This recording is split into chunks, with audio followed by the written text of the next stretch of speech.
O Livro dos Médiuns. Introdução. Todos os dias a experiência nos traz a confirmação de que as dificuldades e os desenganos, com que muitos topam na prática do espiritismo, se originam da ignorância dos princípios desta ciência, e feliz nos sentimos de haver podido comprovar que o nosso trabalho, feito com o objetivo de precaver os adeptos contra os escolhos de um noviciado, produziu frutos e que a leitura desta obra devem muitos o terem logrado evitá-los. Natural é que entre os que se ocupam com o espiritismo, o desejo de poder impor-se em comunicação com os espíritos. Esta obra se destina a lhes achanar o caminho, levando-os a tirar proveito dos nossos longos e laboriosos estudos, porquanto muito falsa ideia formaria aquele que pensasse bastar, para se considerar perito nesta matéria, saber colocar os dedos sobre uma mesa, a fim de fazê-la mover-se, ou segurar um lápis, a fim de escrever. Enganar-se-ia igualmente quem supusesse encontrar nesta obra uma receita universal e infalível para formar médiuns.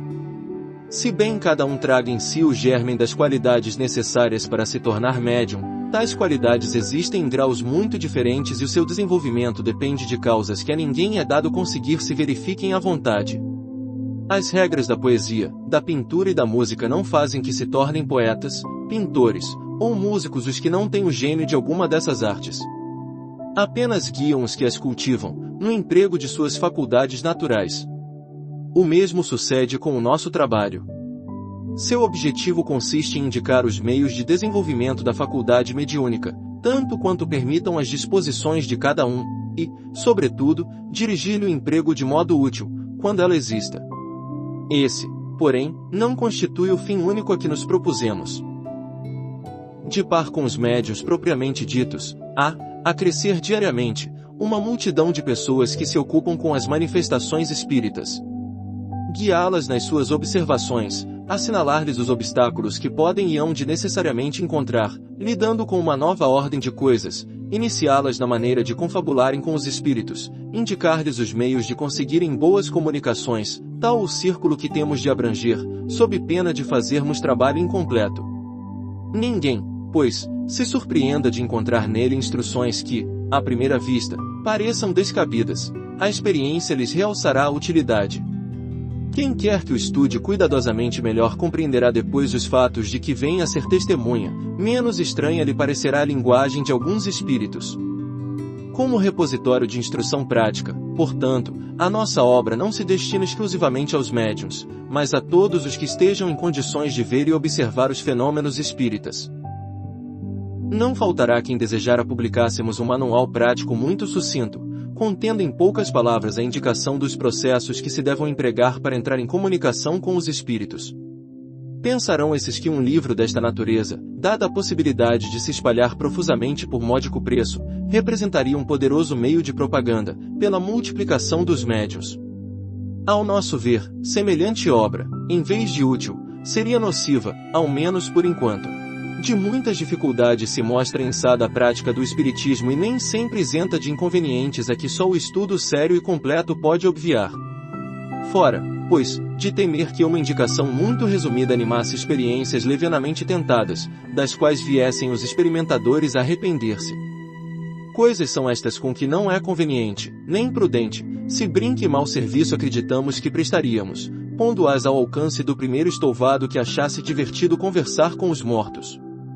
Dirigimo-nos aos que veem no espiritismo um objetivo sério, que lhe compreendem toda a gravidade e não fazem das comunicações com o mundo invisível um passatempo. Havíamos publicado uma instrução prática com o fito de guiar os médiuns. Essa obra está hoje esgotada e, embora a tenhamos feito com um fim grave e sério, não a reimprimiremos, porque ainda não a consideramos bastante completa para esclarecer acerca de todas as dificuldades que se possam encontrar.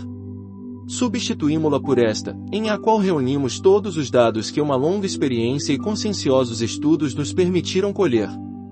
Ela contribuirá, pelo menos assim o esperamos, para imprimir ao espiritismo o caráter sério que lhe forma a essência e para evitar que haja quem nele veja objeto de frívola ocupação e de divertimento.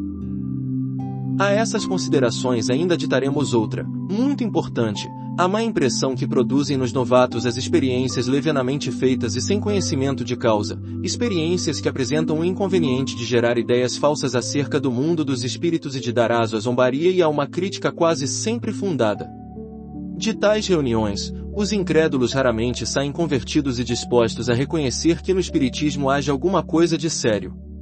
Para a opinião errônea de grande número de pessoas, muito mais do que se pensa tem contribuído a ignorância e a leviandade de vários médiuns.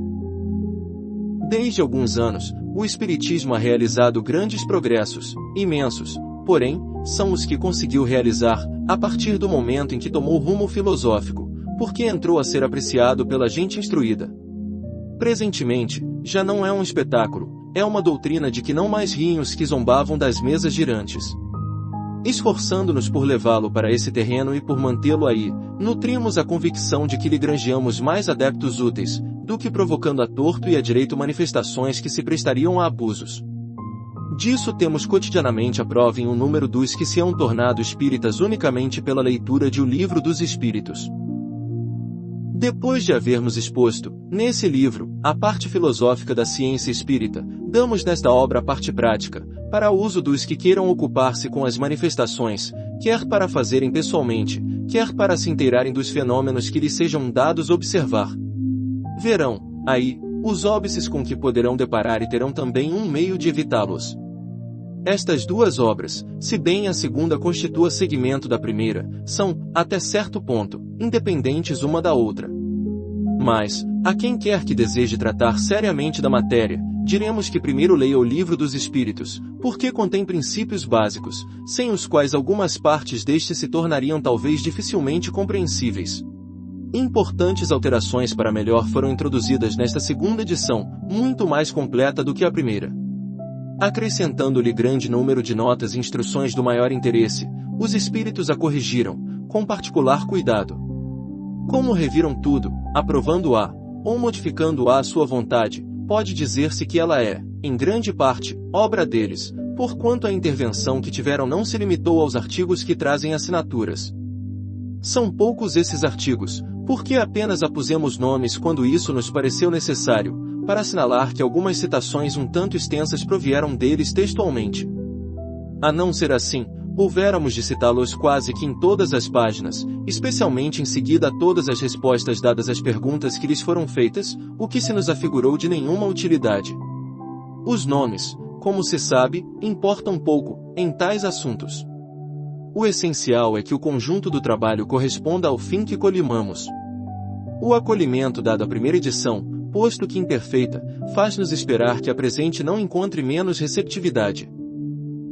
Como lhe acrescentamos muitas coisas e muitos capítulos inteiros, suprimimos alguns artigos, que ficariam em duplicata, entre outros o que tratava da escala espírita, que já se encontra em O Livro dos Espíritos. Suprimimos igualmente do vocabulário o que não se ajustava bem no quadro desta obra, substituindo vantajosamente o que foi supresso por coisas mais práticas. Esse vocabulário, além do mais, não estava completo e tencionamos publicá-lo mais tarde, em separado, sob o formato de um pequeno dicionário de filosofia espírita. Conservamos nesta edição apenas as palavras novas ou especiais, pertinentes aos assuntos de que nos ocupamos. Primeira parte. Noções preliminares. Capítulo 1. A Espíritos. Capítulo 2. Do maravilhoso e do sobrenatural. Capítulo 3. Do método. Capítulo 4. Dos sistemas.